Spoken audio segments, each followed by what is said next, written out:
All right, we back. Another episode of Connect the Dots where we out here talking to you about conspiracy history, community, and unity. We about to take a ride right now. Let's get it popping.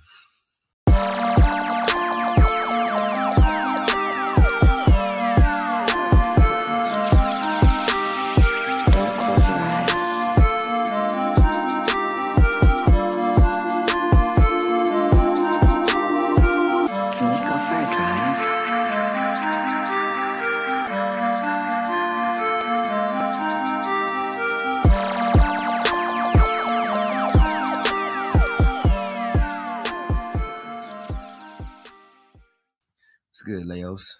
Yep. Fucking Bibi did a 60-minute interview. Trump is calling reporters dirt.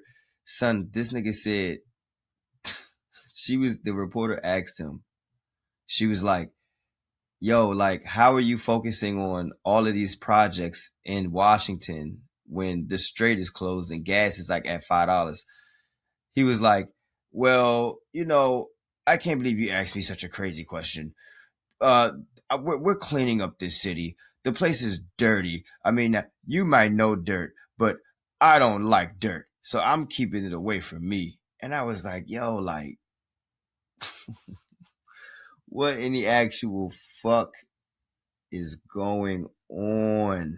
So that's what's good on my side. Before we even get to the episode, is anything interesting? Have you seen any nutty shit?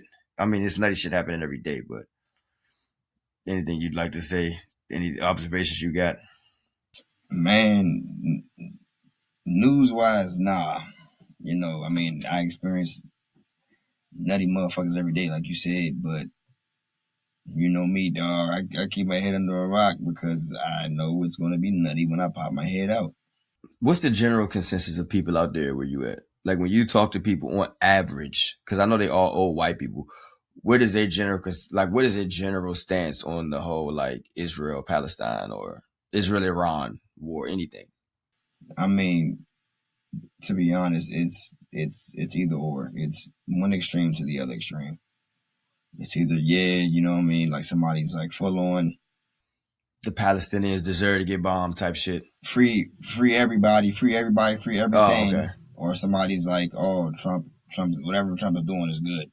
Didn't you say somebody actually said that the Palestinians deserved what they was getting? Didn't you hear somebody say that one time? Or am I tripping? Nah, yeah. I mean, pretty much he said what Trump was doing was right. Got you. Like they still like to kind of go behind Trump and blah, blah, blah, blah. You know what I mean? And then if you ask them, well, and then I asked them, okay, so why is it okay to attack them? And they were like, because they hate us. They hate our way of life, blah, blah, blah, blah, blah. So it's okay for us to kill them. That's perfect. Because they want to kill us. That's perfect. That answer was fucking perfect. So, yeah, so they chant death to America and all of this stuff.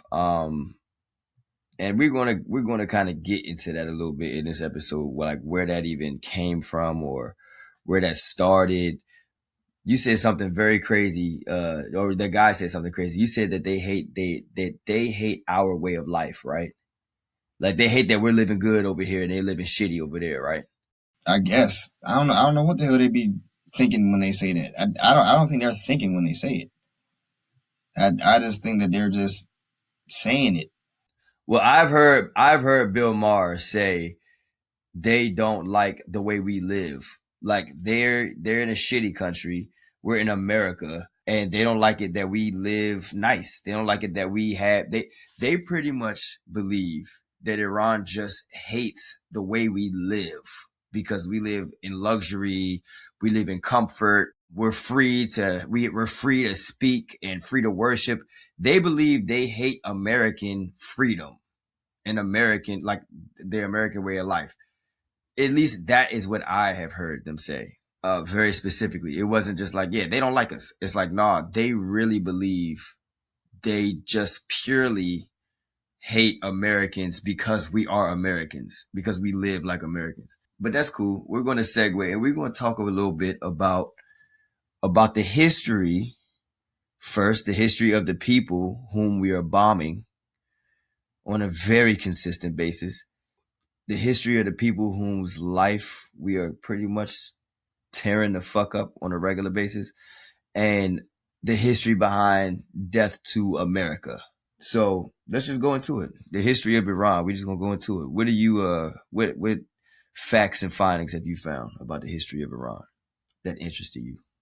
Well, to be honest, the main thing that interests me about Iran and everything that's going on and all that is that they're one of the oldest civilizations.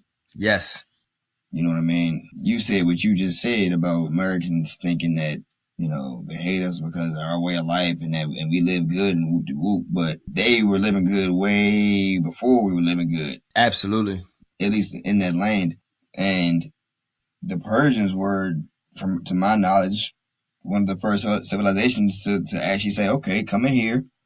You know what I'm saying? We're going to tax you, but you can do what you want to do. You can worship who you want to worship. You know what I'm saying? As long as you, you know what I'm saying? As long as you bow down to this almighty Persian dollar, then you good. You know what I mean? Absolutely. And it's just interesting how we claim to be that now, but we're trying to fuck them up. And then there's another civilization, like old ass civilization, that has never been as big or successful as them, but another one that's also trying to fuck them up. Who? Israel? Yeah.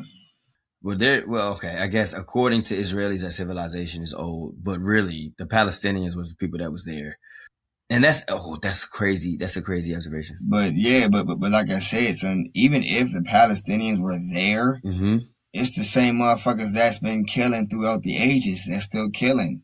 The same motherfuckers that God was telling you to go in and slaughter them and take that land. They still, or they picked up the mantle. You know what I'm saying? Or that's all I know, bro. The motherfuckers are still smoking shit, but it's just interesting. You know what I mean? I still don't really understand really Iran's part to play now, or I don't know who fucked up the Persians for real and kept them fucked up. You know what I'm saying? Or because the Iranians aren't Persians. You know what I mean? The Persian civilization's been gone or whatever the fuck. But no, but they are the Persians though. Iran is Persian. Right. So who fucked them up and never allowed them to get back to being Persian? Islam.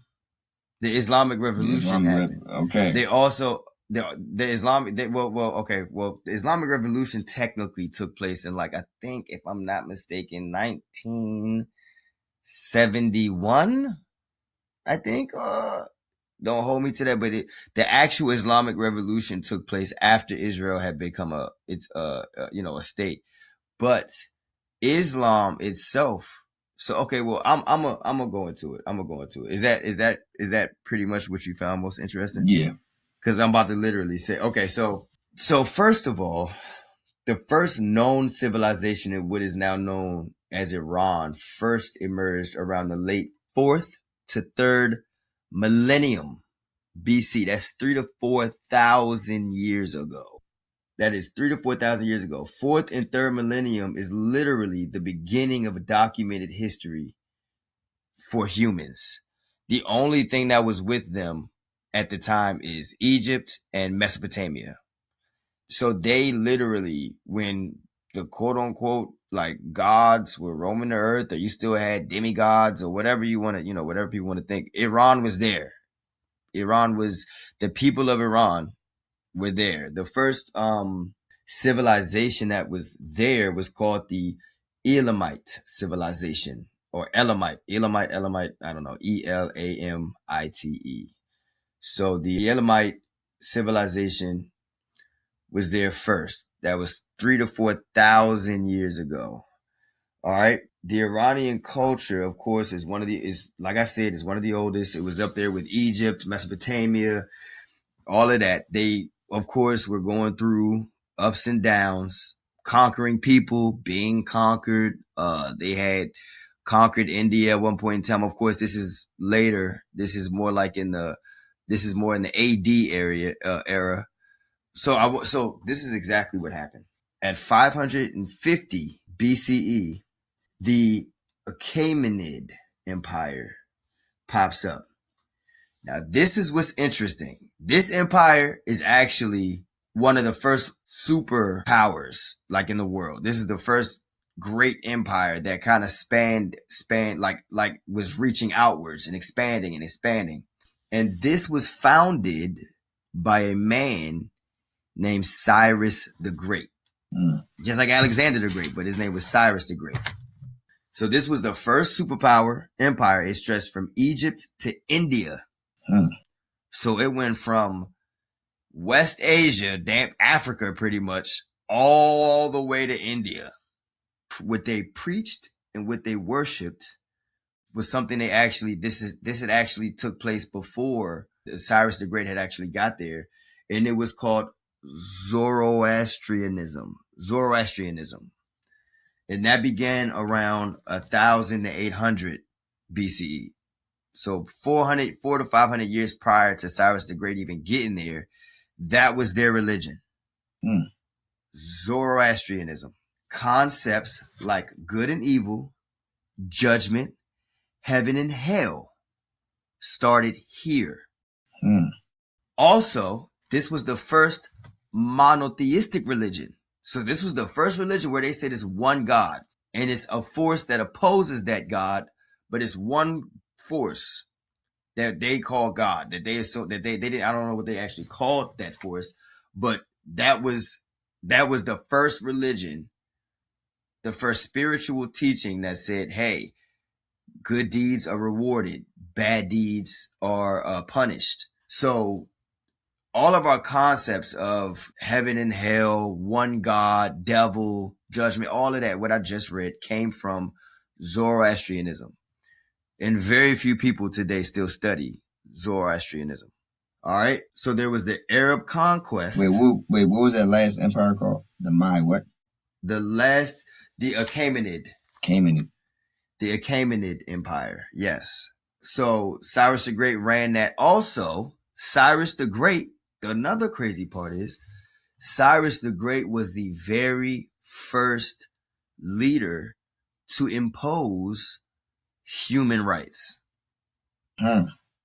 So that was the first civilization to sit down, write down, and document what it meant for a human to have rights, because they are a human, because they were born.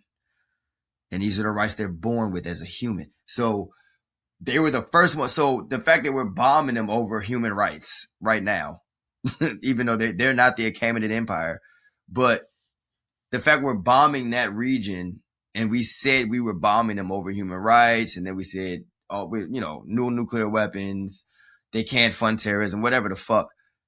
The initial bombing started over quote unquote human rights. They literally, Trump just said in an interview that they killed 42,000 people in like a week. Listen, the only way I know you can kill that many people in that short span of a time is World War II type shit. Like, you are carpet bombing entire cities. You're just flying over, dropping tons and tons of explosives. 42,000? 42,000, bro? 1,000. That's more than Omni-Man killed on his spree. Thank you. Omni-Man destroyed a bunch of shit. Didn't kill 42,000 people, bruh. And they really expect us to believe that. You feel what I'm saying? I'm not saying the regime isn't evil, but at this point, I don't know enough about the Iranian. I don't know about Khomeini. I know enough about the Ayatollah Khomeini. I don't know enough about him to say, yeah, I know for a fact he was evil. I hear people parrot this shit all the time. And maybe if I look, and you know what, maybe I have to do my due diligence in looking up the history of that man, of what he stood for, what he represented, and how corrupt he possibly was. But everybody I hear say how evil he was never mentions any of his evil deeds. I'm not saying he did not commit evil deeds or commit acts of evil. I'm saying nobody specifically points out what he has done. And I'm going to say why I'm going to get to the point where I feel like I am so like up and down about, like, I don't know if he was evil or not. I just, even people that I really respect and like hearing talk, they say, I know he was evil. I know this is one of the most evil regimes on the planet, but he's not carpet bombing people. Israel is carpet bombing people. He is not committing an ethnic cleansing. Israel is committing an ethnic cleansing. He's not even funding an ethnic cleansing. America is funding an ethnic cleansing. We have toppled governments and never gone in to help the people. Now these people are living in third world countries and we don't even give a fuck. So I still have no idea what the fuck Khomeini did that was so fucking evil when we got Epstein motherfuckers running our country. So I don't know. Anyway, so Iran gradually becomes Islamic, but keeps its Persian identity. So Persia had ran shit, of course. After the Achaemenid Empire, they became Persia, but of course Persia took on the same aspects of the Achaemenid Empire, which they were an empire. They were a world-spanning empire. They were everywhere, just like America is today. They were the first superpower in the world. So the Mongol invasion happened in the 13th century, led by Genghis Khan. Right. So 13th century, that's 1300s. So now we passed. So yeah, we getting up there now. We getting up to, we getting up there. It was led by Genghis Khan, massive destructions, cities wiped out, population devastated, but later helped reshape trade and cultural exchange. So people don't realize, and I'm going to just take a short moment. People don't realize, people know Genghis Khan for being one of the most notorious conquerors in human history, right? Right. But people don't know that he would conquer you and allow you to still worship Allah. He would conquer you and still allow you to praise Jesus. He would conquer you and still allow you to be a Jew. He never made you worship any God that they chose to worship. And he created a bunch, like he just said, he cultivated trade routes. So because he was conquering all these people, and I'm pretty sure he conquered more than anybody. They were just the first to do it. And Cyrus the Great was very nice to everybody. So Cyrus the Great wasn't heavy-handed. He was like, hey, man, like you said, he was like, hey, man, look, do what you want to do. Just respect this almighty Persian dollar. You dig? That's it. Right. That's all. He wasn't about torture. He wasn't like, when he conquered, it wasn't like a bunch of rape and death, and it wasn't all of that. Cyrus the Great wasn't like that. I guess that's why they call him Cyrus the Great. Yeah, I don't know. But, so Genghis Khan came through way later, of course, was burning shit down. But once again, like I just said, when Genghis Khan came, he did not stop you from worshiping your God. So the Islamic identity, the Islamization that took place after the fall of the Persian Empire to Islamic forces, and after that, like I just said, Iran gradually becomes Islamic. They never lose that identity. So essentially, Islam came and forced everybody to take their Shahada and become Islamic, but they still kept their Persian identity. Genghis Khan came, fuck shit up. They still kept their Persian and Islamic identity. That matters very deeply for where we're going with this. They never truly lose their identity. The Safavid Empire and Shia Islam, 1501. Shah Ismail makes Shia Islam the state religion. This is huge. It defines Iran's religious identity till this day. So back in 1501, when Shah Ismail makes Shia Islam the state religion, or the country, the national religion, it never goes anywhere. Till this day, Shia Islam is still what the national religion is. So this is over 500 years ago. You feel me? It's a fucking long time. Jesus fucking Christ. Exactly. Especially knowing that we only hit, 250 this year? America just made it to 250. So this is, we talking about a deep, deep, deep history of culture, all of that. Foreign influences and decline in the 1800s, early 1900s.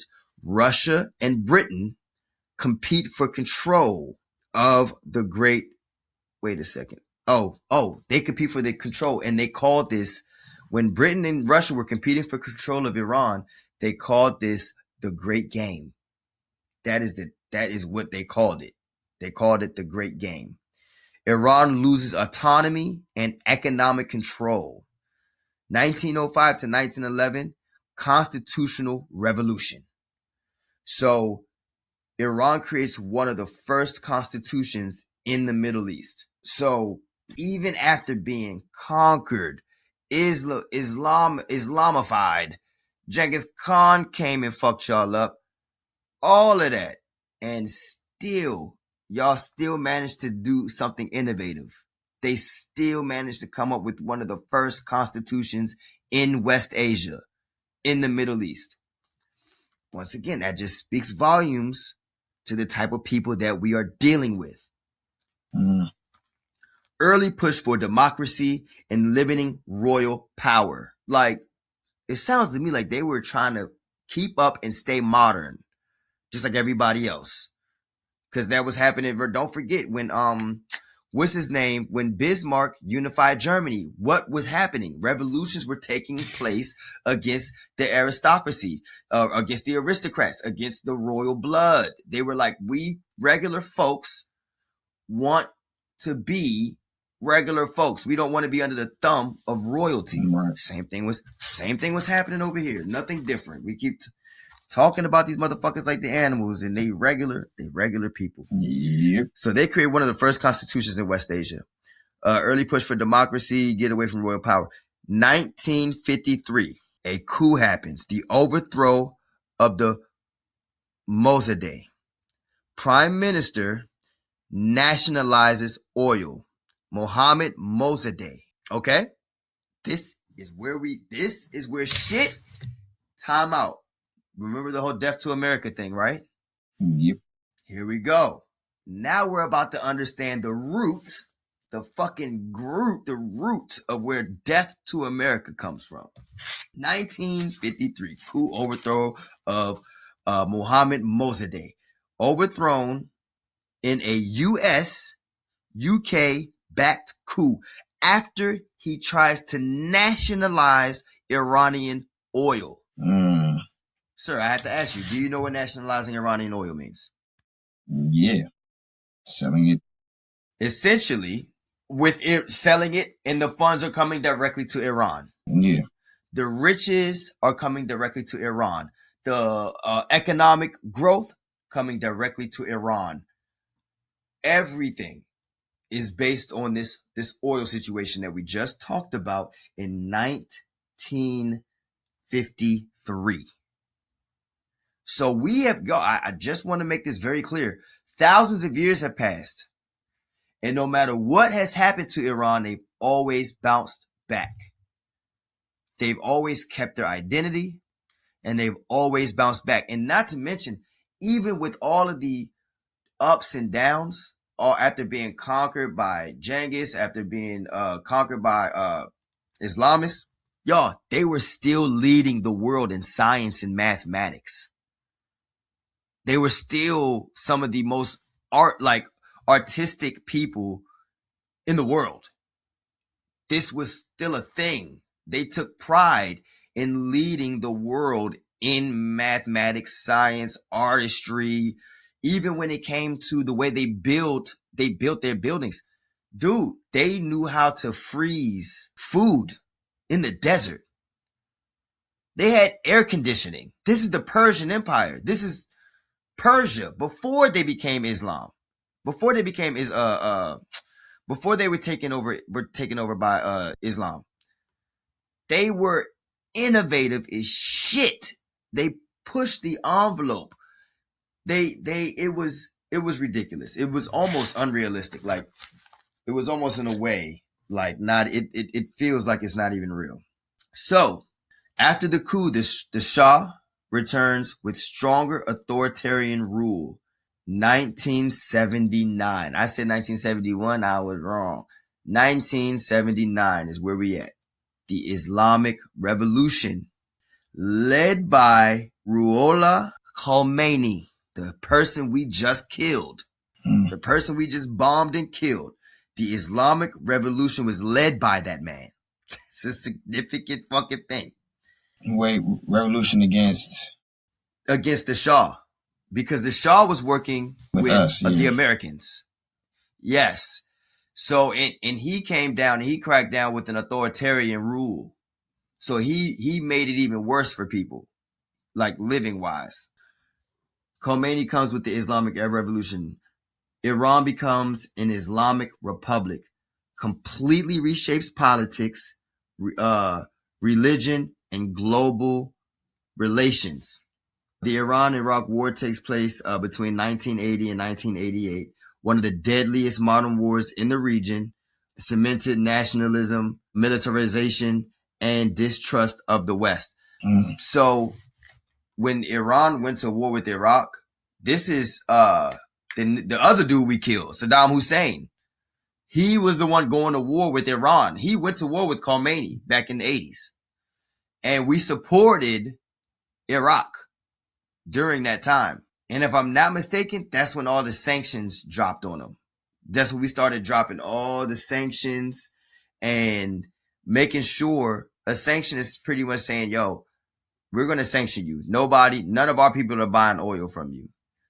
And if you try to sell oil, we'll stop you. And we are back. Here we go. All right. Minor technical difficulties, but we back in this bitch. Okay. Like I was saying, we supported Iraq in that war against Iran. Now, I want to let's bring Nix into this real quick. I'm going to ask Nix something and let's see what the AI says, okay? Hey Nix, what's going on? Hey, I'm here and ready for whatever you've got. What's on your mind tonight? So the Iran essentially led the world when it came to science, mathematics, artistry, everything like that. When did their development truly slow down almost to a halt? Iran's development slowed significantly after the 1979 revolution and the Iran-Iraq war that followed. Oh, really? Before 1979, Iran had strong economic growth, but from 1981 to 1989, growth was minimal. After the war, there was some recovery in the 1990s, but since the early 2000s, growth has been slow and inconsistent, largely due to sanctions and structural issues. Wait a second. Okay, hold on. So we just go put the icing on the cake real quick. So are you telling me that the sanctions that America has put on Iran since the 80s has essentially halted their growth? That's because of us? U.S. sanctions, especially since 2018, have cut Iran off from global banking and sharply reduced its oil revenue. This caused Iran's economy to lose out on potential growth, with some estimates showing thousands of dollars lost per person over the years. Iran's growth slowed dramatically, hovering near zero at times, while sanctions also caused inflation, investment drops, and economic instability. The impact has been substantial, leaving Iran's economy structurally weaker. So when you hear all these white people on the news, on CNN, on Fox, saying, I say we should just sanction them. We should just make sure that they can't grow. We should make sure. Do you understand that that is just not affecting the government? That is affecting the Iranian population as well. When there's no development in a nation, the people suffer. So when you sanction an entire nation without regard, without any type of remorse, and then the people grow up saying death to America, and your stupid white ass wants to say, oh, well, they just don't like the American way of life, instead of fucking taking 2 minutes to research, hey, or just taking 1 second to ask yourself, why do these people hate us? It literally takes one critical thought. Death to America. Oh God, fuck them. No, one critical thought. Why? Why is it death to America? What could we possibly have done so horrific, that you all are chanting death to America? Maybe we literally halted the very development of your nation. Anybody would chant death to anybody when they are attributing the halt, the slowdown to a halt. She said the growth was zero at times. Your babies are starving. Your children don't have food and water. That's not just about the adults or the people that run the government. Our kids are starving. They have no education. You've taken everything. Even if there was a way for us to get Khomeini out of power, you've taken all the power from the nation to the point where the only person who holds power is Khomeini. Nobody in that country can do anything. So the whole death to America thing makes a lot more sense when we just take a little bit of time to understand where the phrase even came from. That's it. Take a little bit of time to educate yourself, people, especially white people, and all the black people that want to follow in their footsteps so bad. You want to be white privilege so bad. You'll never be that. Get over it. Come up with your own privilege. Do your own thing. You don't want that, bro. You do not want to exist on earth with the mentality that you are so amazing, that you're so perfect, that when somebody is saying they hate you, the only reason you can come up with as to why they hate you is they just hate you because you're you. That is some pompous, fucked up shit. And it makes no sense. It makes no sense at all. But that is the white people mentality. That is a European mentality. Get rid of it. We don't want it. Israelis say the same thing. They don't like us because we're a democracy. Shut the fuck up. You're not a democracy. If you can go into somebody's house and take their house from them at gunpoint, and if they punch you in the mouth, you're able to execute them on the spot, that's not a democracy. When you celebrate being able to hang people in military court, the only people who get tried in military court are Palestinians, and you celebrate by printing golden noose pins and pinning a golden metal noose to your jacket in celebration that you can now hang Palestinians to death, that's not a fucking democracy, sir. When you print the noose on the cake, like, come on, man. Like, dude, I'm talking candle and all, Leos. Candle and all smiles. They are so happy that they can now hang Palestinians to death. It's ridiculous. It's ridiculous, people. The last topic we're going to talk about before we get up out of here, and I was talking to Leos a little bit earlier, Benjamin Netanyahu did a 60-minute interview in which he makes very clear that the war is not done, and so we're not leaving until the war is done. The guy said, hey, what needs to be done? He said, we got to go get the rich and the uranium. He said, well, how do you do that? He said, we have to physically go take it out. And he was like, well, what the fuck? Are you going to put special forces in there? He was like, his response was, I'm not going to answer that. At first he ducked the question. He said, well, if we make a deal, then we'll send guys and we physically take it out.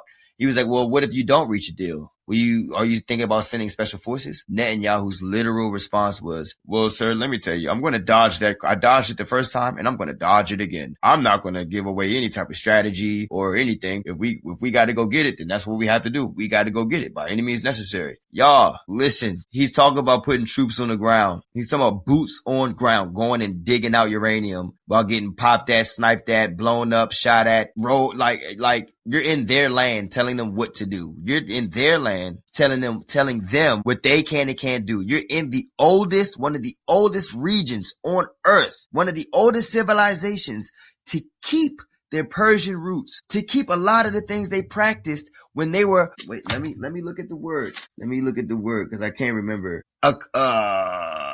Achaemenids, back from Cyrus the Great times, 550 BCE. They've been around forever. Why do you think you're about to go to their land? Yo, we are not, as Americans, y'all, we're only 250 this year. They're thousands of years old. They have customs that have been in that land for literally thousands of years. We're new. What gives us the right to tell them what they can and cannot do, how they can and cannot live? What sense does that make? And an even newer, smaller, younger, more off the freaking hinge country is also trying to tell them how they're supposed to live, which is utterly ridiculous. Anyway, back to the interview. The final point is Benjamin Netanyahu says something that I feel like should strike all Americans, should send up a red flag. In my opinion, this should send up a huge red flag in all of our minds. In all of our minds, we should see red flags popping up. Benjamin Netanyahu says he wants to start weaning Israel off of American dollars. He wants to start weaning Israel off of America, off of the support of America. Now, I just saw an interview And the guy asked me, he said, well, how long do you think that's going to take? He said, I want to start right now. He was very adamant. He said, I want to start right now. I want to start today. And it may maybe take 10 years, but maybe even less than that. And I'll let you know. You'll know if it takes less time. Now, the correlation I'm drawing is to the Chinese professor guy. I can't remember his name, but everybody knows him. He's famous for making predictions about Trump getting in office, picking J.D. Vance, going to war with Iran, us losing the war with Iran. He made all these predictions, right? I saw him on a recent interview. This is maybe like a week ago. He did this interview and he said the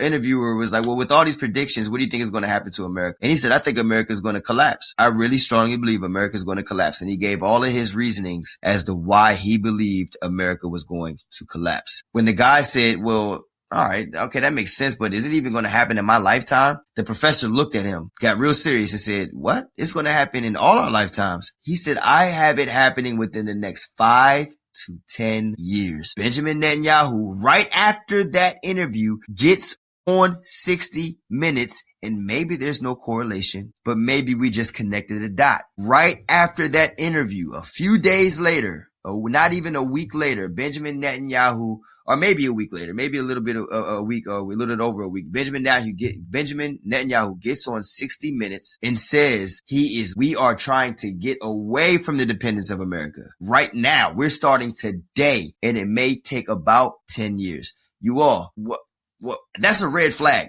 That is a red flag. Some of y'all may think, oh, well, Americans are always griping about how we support Israel anyway. America's always griping. And that's true. Maybe that's true. Maybe that is the reason why he's like, okay, America is tired of us. They're sick of us, guys. Come on. Let's just go ahead and get out of their hair. Let's just do the proper thing and wean ourselves off of the American titty. Let's get off the American tit and grow up. It's time to go buy milk from the store now, guys. You think we just talked about golden nooses. There is no morality with these people. There is no understanding. I don't think they really understand what good and evil is. I think they really believe they're good. I think they really believe that this is what's supposed to be happening. We're supposed to have golden nooses on, and we're supposed to be terrorizing the entirety of West Asia. And that's what they all think. In terms of who? Like all other leaders? No, all the motherfuckers who do shit like they do, like they're doing. They all think they're on some kind of holy cleansing mission. Yes, they all think that. Sound like elites, or not That's elites. true. Sound like the prophets. Sound like the covenant. You sound like the covenant. You do. You're on a mission and you think it's the great journey. The great journey. You don't understand. That's hellfire you walking into. You walking into fucking hellfire. So my prediction has nothing to do with this Chinese professor guy. And it does have a lot to do with Benjamin Netanyahu saying what he said and hearing the Chinese professor guy. But I've always said, I got a kid. My kid is in the 7th grade. I always said, I've been saying for years, I don't think America has till my kid graduates before the American economy just collapses in on itself. I don't believe it's possible. I think my kid graduates in 2031. I don't think we got to that long. I really don't. I think 10 years is the most we have. So we at most got to 2036, but really, realistically, I feel like it'll happen before 2031. That's my personal opinion. That's my prediction. If we keep the Hormuz Strait closed, even if we open it within the next couple of weeks or whatever, the world will forever be changed. I'm going to beat this horse till it's fucking dead.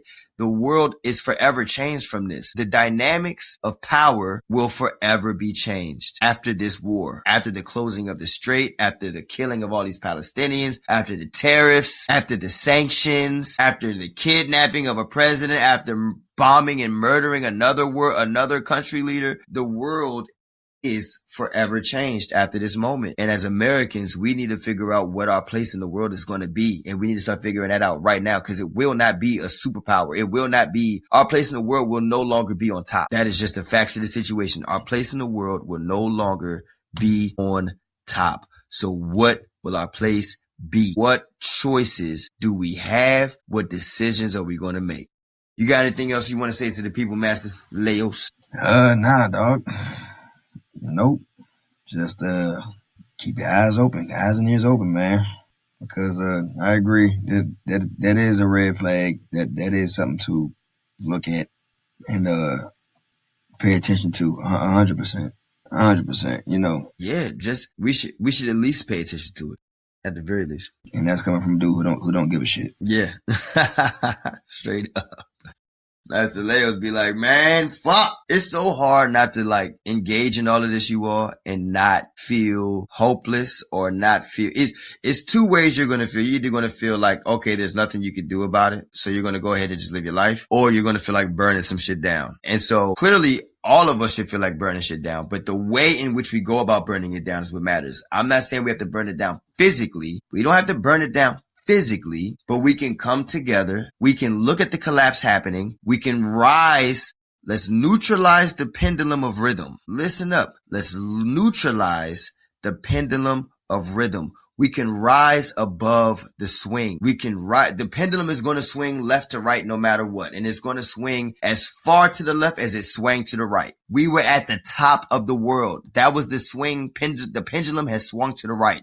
We were a hegemon. We were the largest, biggest superpower in human history. The pendulum has to swing equally to the left. The only way to get around, you can't break the pendulum. You can't get rid of it. The only thing you can do is neutralize the swing. That's it. It's going to swing. All you can do is neutralize it. All you can do is rise above it within yourself. That's it, within ourselves. So us coming together, me and Master Leo's coming and having these conversations. Hopefully people come and comment, like, subscribe, share. Let's build a community and understand because guess what? The biggest reason why you feel helpless is because you don't have a community. The biggest reason you feel like there will be no motion forward is because you don't have a bunch of people around you that want the same thing and is willing to push the narrative forward. That's the biggest thing. So community is important. History, conspiracy, community, and unity.